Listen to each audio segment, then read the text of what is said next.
Assalamualaikum warahmatullahi wabarakatuh, para pejuang matematika. Berjumpa lagi di channel ini bersama saya Mardhani. Dan hari ini kita akan melanjutkan materi peluang di part ketiga, di mana di part 1 kemarin kita sudah belajar tentang aturan pengisian tempat. Kemudian di bagian kedua kita sudah belajar tentang permutasi. Dan hari ini kita akan belajar tentang kombinasi. Jika teman-teman belum melihat atau mempelajari materi sebelumnya, silahkan cek di deskripsi di bawah ini untuk melihat materi sebelumnya agar sinkron dengan materi hari ini. Oke teman-teman, fokus untuk materi kombinasi sekarang. Baiklah, para pejuang matematika, kita masuk ke materi peluang part ketiga, yaitu materi tentang kombinasi. Nah, teman-teman, sebelum kita ke materi inti, saya perlu menjabarkan dulu apa itu kombinasi. Kombinasi dari anggota suatu himpunan ya, adalah sembarang pemilihan dari satu atau lebih anggota himpunan itu tanpa memperhatikan urutan. Jadi teman-teman, kalau kombinasi itu adalah himpunan dari pemilihan dari satu atau lebih dari anggota himpunan itu. Ya, jadi boleh milih satu atau lebih dari itu tanpa memperhatikan urutan. Kalian masih ingat di materi part kedua kemarin tentang permutasi? Kalau permutasi itu memperhatikan urutan, sedangkan kombinasi tidak memperhatikan urutan. Jadi kalimat ini yang perlu kalian perhatikan ya untuk paham tentang materi kombinasi ya. Jadi kombinasi itu tidak memperhatikan urutan ya. Jika permutasi maka memperhatikan urutan. Begitu teman-teman ya. Kemudian selanjutnya saya memberikan pemisalan ya. Misal dari 5 orang akan dipilih ketua, sekretaris dan bendahara ya. Misalkan 5 orang itu ada A, kemudian ada B, kemudian ada C, ada D, ada E ya. Ada 5 orang ya. A, B, C, D, E. Kalau misalkan kita mau memilih ketua, sekretaris dan bendahara, apa saja yang bisa formasi apa yang bisa terpilih? Bisa A menjadi ketua, ya toh? Bisa B jadi sekretaris dan C menjadi bendahara, atau juga bisa menjadi A ketua, C sekretaris, B bendahara, atau juga bisa menjadi B kemudian A C, atau B C A, atau juga C A B begitu ya, atau C B A. Nah, kalau di permutasi teman-teman, ini dari permutasi ini dihitung sendiri-sendiri karena di permutasi memperhatikan urutan ya. Permutasi memperhatikan urutan. Jadi kalau permutasi ini dihitung 1 2 3 4 5 6. Ini dihitung 6 di permutasi. Ya, permutasi. Tapi di kombinasi itu tidak memperhatikan urutan, tanpa memperhatikan urutan di sini ya. Maka kalau anggotanya tetap A, B, C seperti ini meskipun dia bolak-balik, maka kalau dikombinasi ini menjadi satu teman-teman. Ya, jadi dikombinasi ini dihitung satu, ya, dihitung satu formasi atau satu cara. Tapi di permutasi dihitung menjadi 6. Ya, itu bedanya kombinasi dengan permutasi. Ini kombinasi. Jelas teman-teman ya. Jadi kalau permutasi itu memperhatikan urutan, jadi hitung sendiri-sendiri. Tapi kalau kombinasi tidak memperhatikan urutan. Kalau anggotanya tetap, maka dia dihitung satu. Kemudian perbedaan yang kedua, mesti dalam kalimat pertanyaan itu, kalau permutasi itu dihitung satu-satu. Jadi dia memilih ketua, sekretaris dan bendahara. Jadi pertanyaannya per poin. Tapi untuk kombinasi biasanya di soal itu pertanyaannya itu kelompok, berapa orang mau memilih begitu biasanya ya. Jadi misalkan ada 5 orang, berapa kalau dipilih 3 orang, biasanya seperti itu. Berapa grup, nah begitu biasanya. Jadi kalau permutasi itu memilih per poin, memilih cara per poin, tapi untuk kombinasi biasanya per kelompok yang diminta ya. Jadi itu adalah perbedaan permutasi dengan kombinasi. Untuk rumus kombinasi unsur yang berbeda, jadi misalkan unsurnya berbeda, jadi rumusnya ini teman-teman. Kombinasi R dari N, maka N faktorial dibagi N dikurangi R faktorial dikali R faktorial. Jadi perbedaannya dari permutasi adalah, kalau permutasi penyebutnya hanya dikurangi ya, tapi kalau di kombinasi dikali dengan R unsurnya difaktorialkan. Ya, kita ambil salah satu contoh. Misalkan rapat dihadiri oleh 10 orang, akan dipilih 3 orang untuk berbicara. Banyak cara untuk memilih ketiga orang tersebut. Nah, jadi pertanyaan di sini teman-teman pasti kelompok. Jadi 3 orang, begitu pertanyaannya ya. Pertanyaan 3 orang, bukan ketua, sekretaris, bendahara. Itu pertanyaan permutasi biasanya. Tapi kalau memilih 3 orang seperti ini pertanyaannya adalah kombinasi. Nah, di sini kita bisa lihat semua orangnya ada 10, kemudian yang diminta menjadi 3. Maka ini kita bisa tulis menjadi kombinasi 3 dari 10 teman-teman. Maka kita masukkan ke rumus ini, n faktorial, maka ini menjadi 10 faktorial, begitu ya. 10 ini kemudian dikurangi 10 dikurangi 3 faktorial, gitu teman-teman ya. Kemudian dikali dengan ininya 3 faktorial. Oke, bisa teman-teman ya. Sehingga saya ganti warna hitam saja.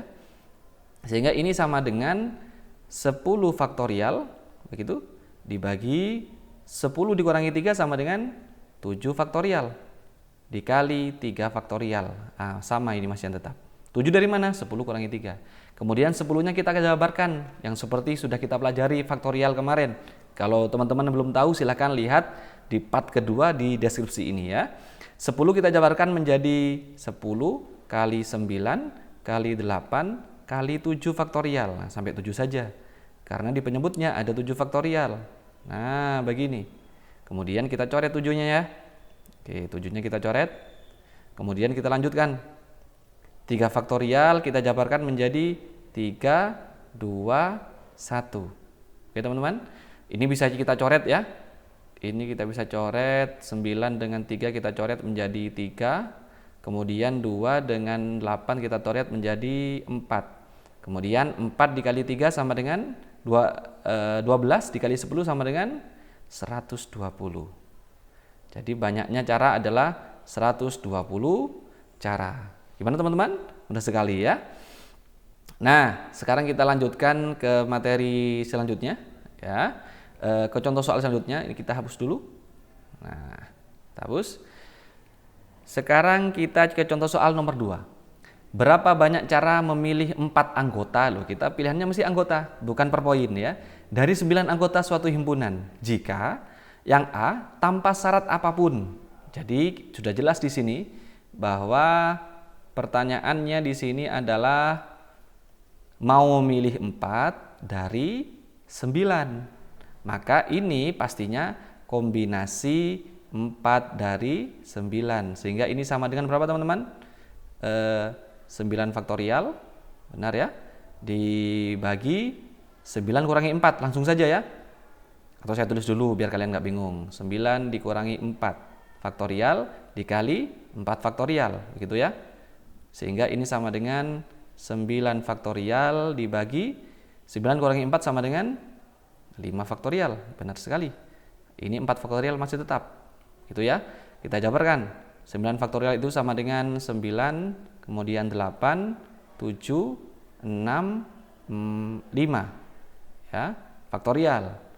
Kemudian dibagi dengan 5 faktorial. Nah, karena 5 faktorialnya sama, kita coret teman-teman ya. Oke, kita coret dulu di sini. Nah, dengan ini. Nah, kita lanjutkan. 4 faktorial kita jabarkan menjadi 4, 3, 2, 1. Oke. Nah, sekarang kita bisa coret di sini. Mana yang bisa dicoret di sini? Kita ambil yang besar saja. 4 dengan 8 dicoret menjadi 2. 2 juga dicoret dengan ini ya. Kemudian 3 juga dicoret dengan 6 menjadi 2. Sehingga 9 kali 7 sama dengan berapa teman-teman? 63 ya. Kali 2 sama dengan 126. 126 cara. Nah, ketemu. Jika tanpa syarat apapun, dia menjadi 126 cara. Selanjutnya yang B adalah salah seorang harus selalu terpilih. Nah, di sini perlu kita pahami di sini salah seorang harus selalu terpilih. Nah, dari 4 memilih 9. Berarti salah seorang sudah terpilih. Berarti sisanya tinggal kita nyari berapa orang? Tinggal mencari 3. Jelas teman-teman ya? Saya ulang ya. Saya ulang. Kita mau nyari 4 orang. Tapi di sini salah seorang harus selalu terpilih. Berarti sudah ada calonnya 1. Tinggal berapa sisanya? Tinggal 3 sisanya yang harus kita pilih. Nah berarti dari 9 pun kita kurangi. 9 pertama yang harus kita pilih. Nah tapi sudah terpilih 1 orang, ini menjadi 8 teman-teman. Sehingga bisa kita hitung untuk memilih dari pertanyaan B ini kombinasi dari 3. Kombinasi 3 dari 8 ya. Dari sini memilih 3 dan dari 8 ya. Sehingga ini menjadi 8 faktorial dibagi, langsung saja teman-teman ya, biar cepat ya. 8 dikurangi 3 sama dengan 5 faktorial, karena dikurangi ya rumusnya. Kemudian dikali 3 faktorial. Oke, kita jabarkan.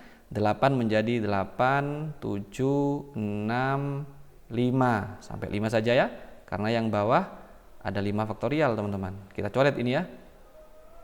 Oke, kita coret. Oke, sabar. Kemudian 3 faktorialnya kita jabarkan menjadi ini 3, 2, 1.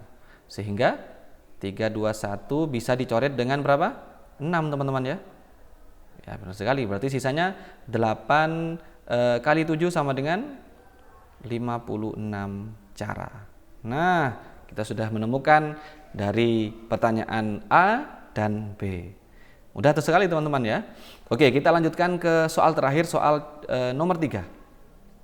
Seorang petani membeli 4 ekor sapi dan 3 ekor kuda dan 1 ekor kambing.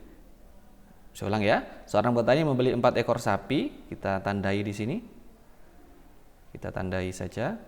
4 ekor sapi, dia mau membeli 4 ekor sapi ya, dan 3 ekor kuda dan 2 ekor kambing. Dari seseorang yang memiliki 6 ekor sapi, 7 ekor kuda, dan 10 ekor kambing.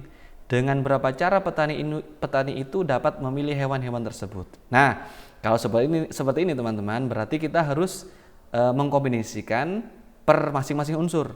Contoh sekarang kita ke sapi dulu ya. Sapi. Ya, ke sapi dulu. Dari sapi di sini orangnya akan membeli berapa ekor? 4 ya, 4 ekor. Kemudian pemiliknya memiliki berapa ekor sapi? 6 ekor. Maka ini kita kombinasikan 4 dari 6. Begitu ya teman-teman ya. Sehingga kita jabarkan menjadi 6 faktorial dibagi, langsung saja kita kurangi ya. Ini menjadi 2 faktorial dikali 4 faktorial, teman-teman ya.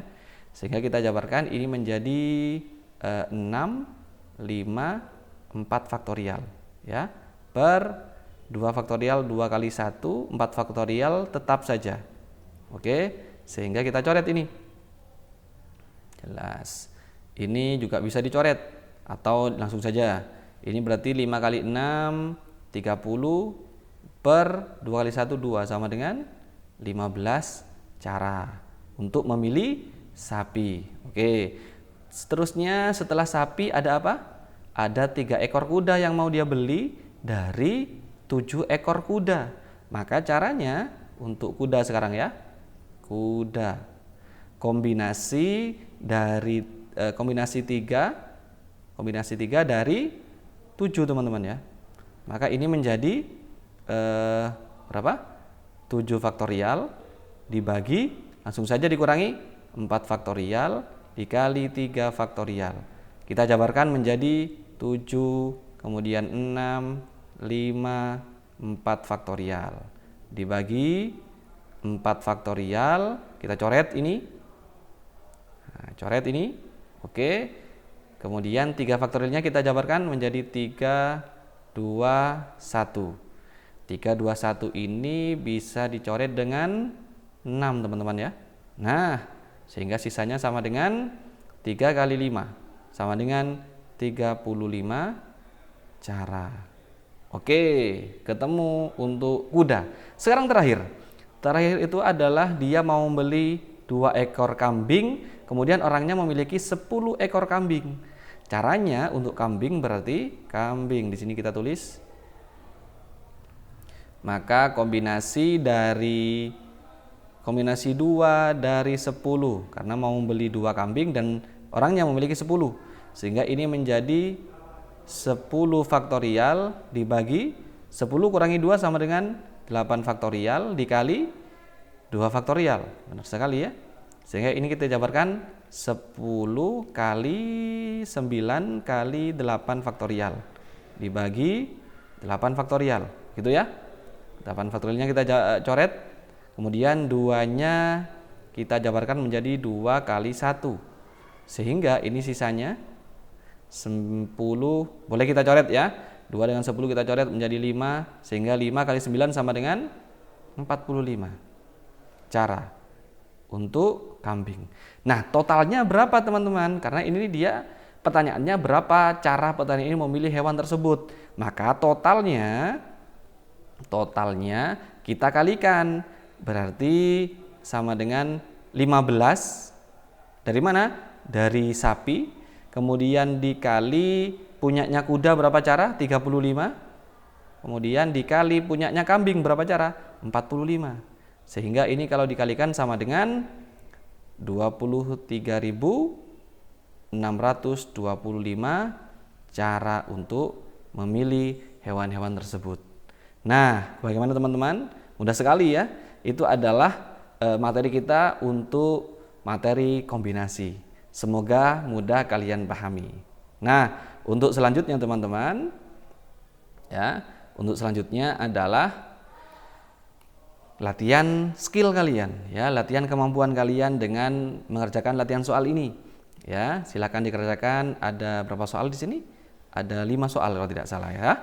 Silakan dikerjakan. Semoga mudah untuk kalian pahami dan mudah kalian taklukkan soal-soal di bawah ini. Ya, selamat mencoba, selamat mengerjakan. Semoga bisa menaklukkan materi ini. Semangat ya. Terima kasih teman-teman. Itu adalah materi kita hari ini ya, yaitu materi tentang